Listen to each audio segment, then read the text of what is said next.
Terakhir cerita Abdul Malik bin Marwan. Terakhir cerita Abdul Malik bin Marwan.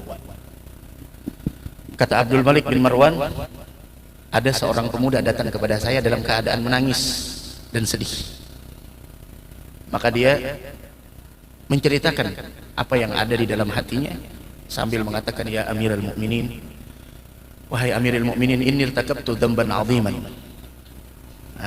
Saya telah melakukan dosa yang sangat besar. Apakah saya masih bisa bertaubat kepada Allah? Maka Abdul Malik bin Marwan mengatakan, dosamu apa? Qala dzambi 'azim. Dosa saya, pokoknya dosa saya sangat besar. Kemudian Abdul Malik bin Marwan mengatakan, sebesar apapun dosamu, taubatlah, kembalilah kepada Allah. Allah pasti menerima daripada taubatmu dan Allah memaafkan kesalahanmu. Kemudian dia menceritakan, ya Amirul Mukminin, wahai Amirul Mukminin Abdul Malik bin Marwan, dulu profesi saya, pekerjaan saya, kuntu amrusul kubur. Saya pembongkar kubur. Jadi kubur-kubur yang mayat yang baru dimakamkan dibongkar. Dan saya ketika membongkar kubur, berbagai macam keajaiban-keajaiban saya lihat. Kemudian Abdul Malik bin Marwan masih penasaran, apa yang kau lihat mereka, bagaimana keadaannya?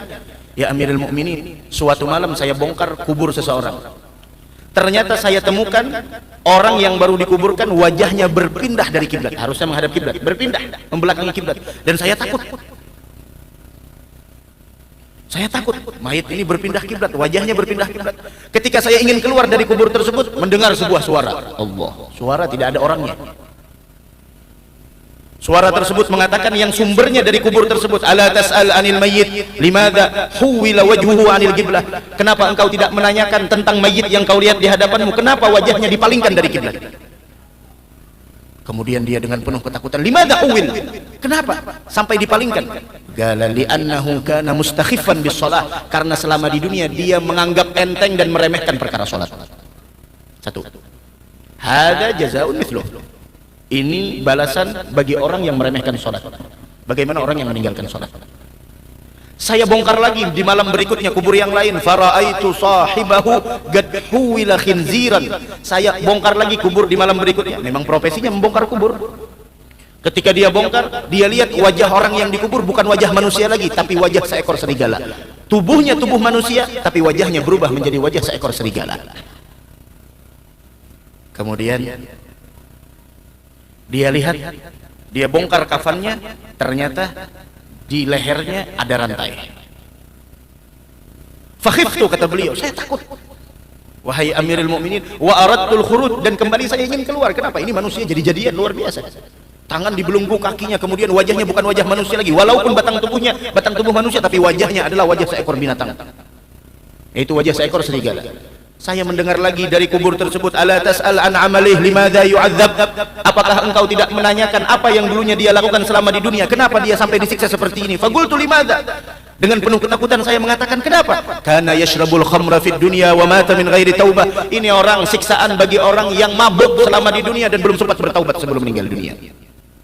Syuf, la ilaha illallah.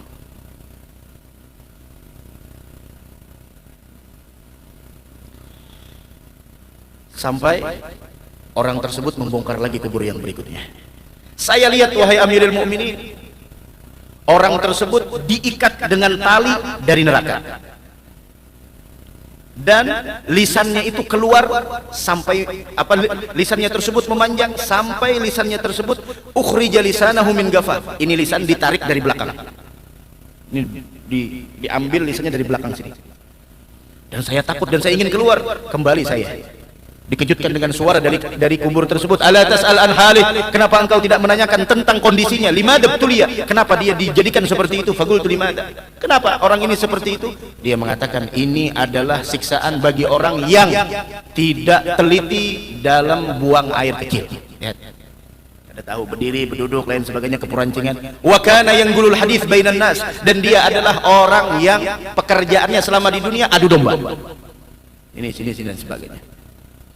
Ada lagi saya bongkar, wahai imam, dan saya melihat di dalam kuburnya menyala api yang begitu besar, dan saya ingin keluar, namun saya dikejutkan lagi dengan suara, kenapa engkau tidak menanyakan keadaannya? Terus apa yang dia lakukan selama di dunia sampai di dalam kuburnya menyala api yang begitu besar? Kana tarikan lis shalah, ini adalah hukuman bagi orang yang meninggalkan salat. Allah. Tapi yang terakhir, saya melihat ada kubur. Ketika saya ketika saya bongkar kuburannya, saya melihat di bawah tersebut seakan-akan luasnya begitu luar biasa, sejauh mata memandang. Dan saya melihat di sana cahaya yang memancar dan si mayit tidur di atas kasur. Dan terpancar cahaya dan dia memakai baju yang sangat indah sampai saya haibah, wibawa dengan orang tersebut. Ketika saya ingin keluar, dikatakan lagi halla tas'al an halih limadha ukrima bihadhil karamah. Wahai pemuda, kenapa engkau tidak menanyakan apa yang selama di dunia dia lakukan sampai dia mendapatkan kemuliaan seperti ini? Galu limadha ukrim, kenapa dia dimuliakan seperti ini? Kemudian dikatakan li'annahu kana syaban ta'ian, dia adalah pemuda yang taat, nasya'a fi ta'atillahi azza wa jalla wa ibadatihi, dia tumbuh menghabiskan masa mudanya dalam ketaatan kepada Allah dan ibadah kepada Allah Subhanahu wa taala. Kemudian Abdul Malik bin Marwan, seorang pemimpin, mengatakan inna fi hadza la'ibratan lil 'asin wa bisyaratan lit ta'in. Cerita ini, kata beliau, menjadi sebuah pembelajaran bagi orang-orang yang pelaku maksiat dan kabar gembira bagi orang yang taat kepada Allah Subhanahu wa taala.